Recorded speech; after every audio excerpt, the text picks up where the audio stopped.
huduma tofauti mashuleni, tunahitaji sehemu, watu wanakesha kwenye maforeni, ndio that constructions zifanyike. Tunahitaji barabara nyingi zaidi, tunahitaji flyovers nyingi zaidi. Kwa sababu tukisema leo tunaandaa event hapa watu 20,000 Dar es Salaam, you can't get them together ASAP. Unatakiwa utangaze 6 months watu ndio waweze kuja. Na hawezi kuwa Dar es Salaam. So Dar es Salaam is busy, watu wanatoka mikoani. So hapo unaona kabisa uhitaji roads constructions, unahitaji vitu kama SGR. So as nation we are moving. Ukianza compare ourselves to others, you'll lose already. Winning is a mentality, you understand? So me nadhani we good and we are going together. There is no point of hakuna sababu yoyote ya kuviaddress hivyo vitu.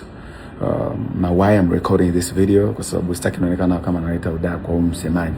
I know a lot of artists they cannot say hawezi kwa sababu zao binafsi, which is a really do appreciate na respect him to his opinions, but sitaki ile kauli ya kuonekana kama samaki akioza mmoja wote wameoza, kwa sababu kwa ninachojua serikali inatubeba.